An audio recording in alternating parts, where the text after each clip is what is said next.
Il n'y a pas d'obsession anti-religieuse chez Lieberman. Lieberman est un ministre des Finances, il veut équilibrer les budgets. Avec ses économies, il souhaite que les enfants de 0 à 3 ans soient totalement gratuits. Ça va se faire petit à petit. Bon, il y a des coupes à faire, bien sûr. On ne peut pas donner à l'un, donner à l'autre.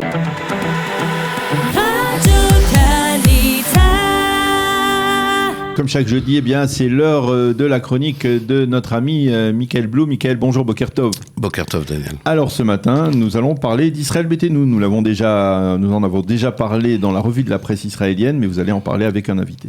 Voilà, alors on l'a entendu, y compris sur les ondes de Studio Kalita, le ministre des Finances Avigdor Lieberman a annoncé des nouvelles conditions pour obtenir l'aide de l'État pour les crèches et obligeant les parents à travailler 24 heures par semaine minimum, les deux parents, ce qui, en fait, sanctionne les étudiants yeshiva, les avrechim.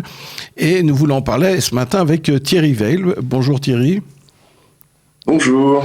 Alors Thierry Veil, vous êtes membre d'Israël Beitenou et vous allez nous expliquer pourquoi cette décision qui est controversée, pourquoi vous la défendez, pourquoi c'est important selon vous ce changement dans cette loi pour les bébés, on va dire. Oui, alors tout d'abord, cette décision semble reportée au mois de novembre, selon mes dernières informations. Donc elle ne sera pas applicable immédiatement au mois de septembre. Alors pourquoi c'est pas une loi beaucoup de gens disent c'est une loi anti-religieux, anti-radine, c'est faux. Tout d'abord, il y a un problème de budget, il y a des réformes importantes à faire. Le Covid a coûté énormément d'argent à l'État d'Israël, comme à beaucoup d'autres pays. Donc, on demande à chacun, bien sûr, de faire certains efforts. Alors oui, les parents doivent en effet travailler pour bénéficier d'allocations, comme ça se passe en général partout. Donc, ce n'est pas une mesure anti-telle communauté, comme je l'ai entendu. Nous sommes tous, que ce soit des religieux, des laïcs, des orthodoxes, nous sommes tous unis, nous sommes un même pays, nous sommes un État juif, mais il y a des réformes qui sont impératives à faire pour que le budget puisse être équilibré. Alors néanmoins, ceux qui, notamment dans le monde haredi, dans le monde ultra-orthodoxe, on a le sentiment que ça désigne vraiment, vous l'avez dit, c'est pas anti-haredi. Pourtant, les étudiants à l'université peuvent continuer à bénéficier de cette aide pour les crèches et pas les étudiants yeshiva. Qu'est-ce qui est différent entre les étudiants d'université et les étudiants des yeshivot? Un étudiant d'université, je prends par exemple un étudiant en médecine. Bon, c'est très bien. D'abord, certains étudiants travaillent, il faut le savoir, première chose. Et deuxièmement, il faut savoir qu'en principe, quand on fait des études, on va travailler. Donc, on va rapporter, on va faire fonctionner la croissance du pays. Ce qui n'est pas forcément le cas des étudiants à Redim. Bon, ce n'est pas une mesure. Cette mesure, elle va être décalée au mois de novembre pour justement que chacun puisse prendre ses dispositions. Mais il est impératif qu'il y ait de toute manière des réformes. Et ce n'est qu'une première réforme, il y en aura sûrement d'autres, parce qu'il y a un budget à tenir, il y a l'équilibre des comptes, un pays ne peut pas tenir sans des comptes équilibrés. Les déficits vont risquer de se creuser, donc il faut impérativement que l'État d'Israël fasse des réformes, comme ça se fait dans de nombreux pays dans le monde. Alors néanmoins, encore un dernier point sur cette mesure. Depuis des années, le nombre de femmes dans le milieu haredi qui travaillent a énormément augmenté. Alors, c'est des femmes, souvent, elles sont mères de 4, 5, 6, 10 enfants. Elles vont travailler, elles arrivent à mettre leurs enfants dans des crèches grâce à cette aide de l'État. Et là, finalement, on dit à ces femmes, parce qu'on sait que les hommes vont continuer d'étudier à la yeshiva, on dit à ces femmes, arrêtez de travailler finalement, il va falloir vous occuper des enfants à la maison. Même si, sur le principe, vous dites, il faut travailler pour pouvoir bénéficier des aides de l'État, une partie de la famille travaille. Comment justifier ça autrement que par une décision qui fait partie du programme d'Avigdor Lieberman? En tout cas, c'est l'impression qu'on en a, que c'est un programme qui cible un public et uniquement le public ultra-orthodoxe. Bon, tout d'abord, je dirais, est-il normal qu'un homme laisse travailler sa femme qui a 5, 6, 7, 8 enfants et plus, autant, alors que lui pourrait, quelques heures par semaine, mettre la main à la pâte? Parce que l'égalité homme-femme, moi, personnellement, je suis assez pour, mais là, franchement, il y a des exagérations du côté de certains hommes qui laissent leurs femmes faire tout le travail, s'occuper des enfants et travailler 25, 30, 40 heures par semaine, alors qu'eux-mêmes ne travaillent pas ou étudient. Donc, on peut étudier tout en faisant quelques heures de travail par semaine. Alors, Thierry, une question d'ordre plus général. Avigdor Lieberman est ministre des Finances. Il a obtenu également un ministre attaché au ministère des Finances, la commission des finances à la Knesset. Quelle est la politique et comment on peut justifier qu'un seul parti tienne finalement la clé des caisses de l'État? Bon, les portefeuilles ont été répartis. Yamina a eu certains portefeuilles, Gantz a eu certains portefeuilles, tous les partis ont eu des portefeuilles. Alors pourquoi Lieberman, ayant plusieurs députés, n'aurait pas le portefeuille des finances? Il aurait pu bien avoir le portefeuille de la défense, bon, il a eu des finances, et je lui fais confiance pour cela. Pourquoi pas? Je vais peut-être affûter la question de mon collègue. Je vais vous dire peut-être pourquoi. Pas plus tard qu'hier, l'une des très proches conseillères, l'une des plus proches lieutenantes d'Avigdor Lieberman, une certaine Fania Kirschenbaum, qui était vice-ministre de l'Intérieur, a été condamnée à 10 années de prison pour corruption avec circonstances aggravantes. Et les juges ont dit qu'ils n'ont jamais vu une corruption aussi massive de la part d'un parti qui s'appelle Israël Beitenou, qui est le parti d'Avigdor Lieberman. Il s'agit de corruption à raison de millions de shekels qui ont été détournés des caisses de l'État. Alors la question se pose, pourquoi? D'abord, il y a même deux questions qui se posent. Comment peut-on confier à un parti les finances intégrales de l'État? Le poste de ministre des Finances, le coffre-fort de l'État, c'est la présidence de la commission des finances de l'État. Comment peut-on confier à ce même parti, dont certains responsables sont condamnés pour corruption, le soin de financer des finances de l'État? Et la deuxième question. Allez-y, répondez à cette question. Ce qui est très bien, et je suis d'accord, eh bien c'est clair que la justice fonctionne.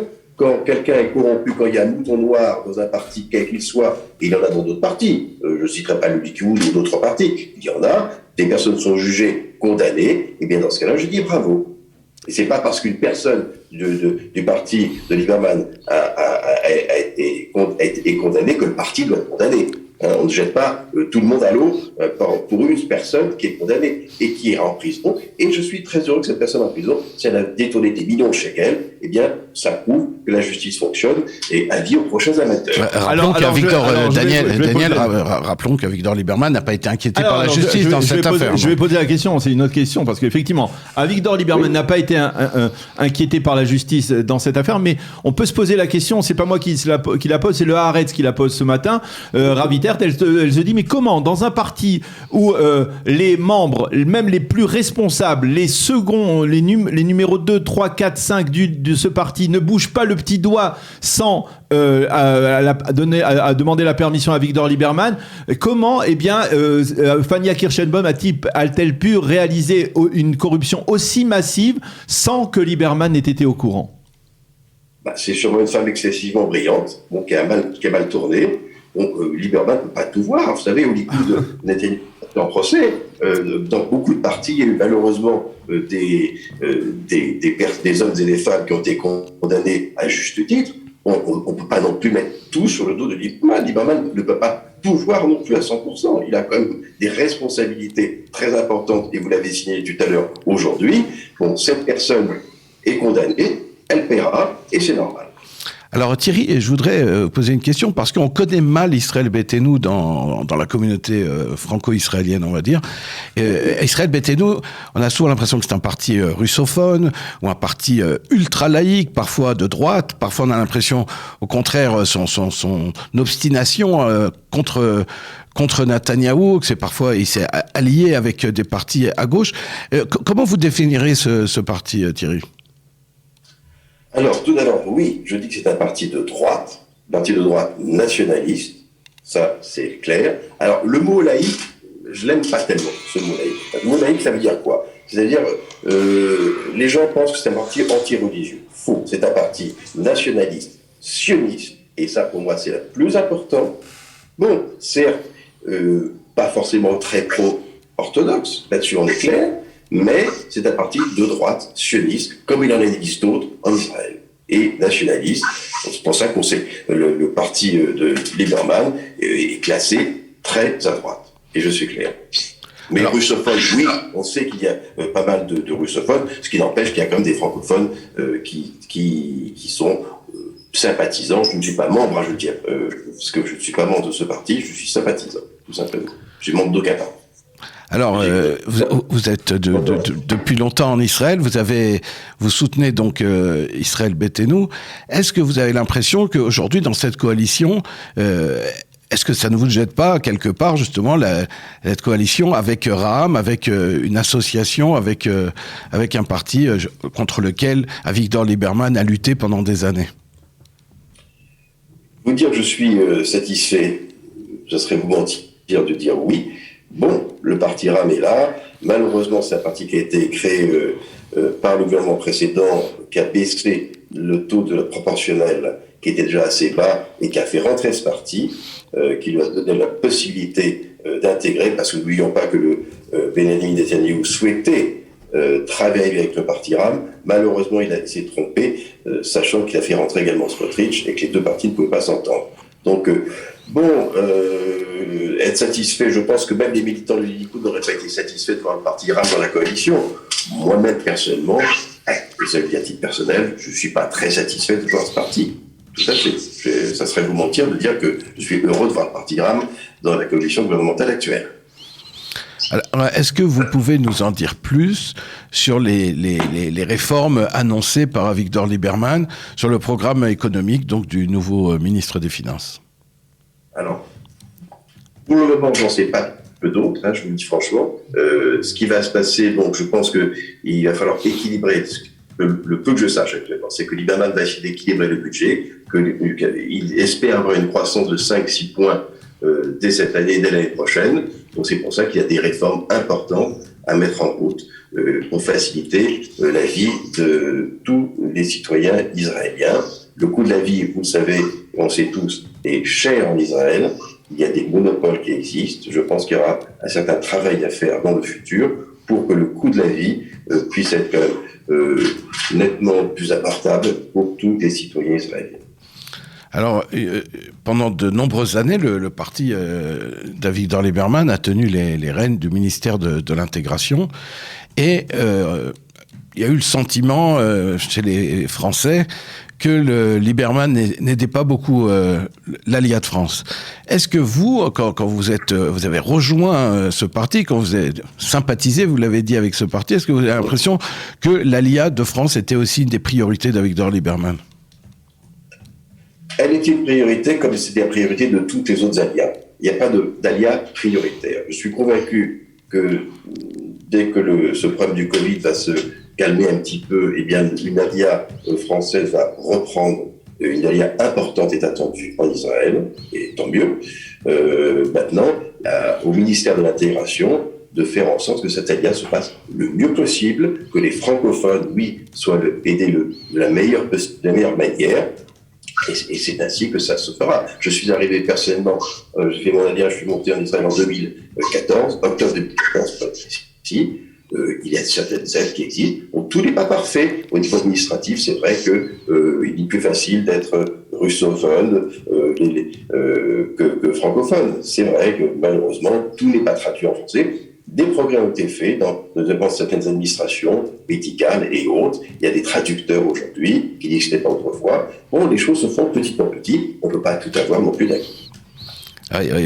Pour terminer, donc, et pour revenir à la première question, vous savez, il y a de nombreux Français, peut-être la majorité des Olim de France sont religieux et se sentent visés aussi directement par les déclarations du ministre des Finances. Et pour revenir donc à cette décision de couper les subventions aux familles charédiotes, aux étudiants yeshiva, et on l'a vu, Lieberman insiste, pas seulement les étudiants charédim, mais aussi les étudiants des yeshivot sionistes religieuses, impression qu'il y a quand même une obsession anti-religieuse chez Avigdor Lieberman. Est-ce que vous ressentez ça? Pas du tout. Pas du tout. Il n'y a pas d'obsession anti-religieuse chez Lieberman. Lieberman est un ministre des Finances, il veut équilibrer les budgets, Il veut que certaines allocations, et justement, avec ces économies, il souhaite que les enfants l'école pour les enfants de 0 à 3 ans soit totalement gratuite. Ça va se faire petit à petit. Il y a des coupes à faire, bien sûr. On ne peut pas donner à l'un, donner à l'autre. Le budget n'est pas illimité. L'argent ne tombe pas du ciel. En Israël, il y a des priorités. Il faut aider ces familles qui travaillent également. Les écoles, on va faire en sorte qu'elles deviennent gratuites. Et petit à petit, les choses vont se planifier. Mais il n'y a pas d'acharnement. Non, faut pas... je pense que ça a été mal compris par de nombreux religieux. Il n'y a pas d'acharnement de Lieberman.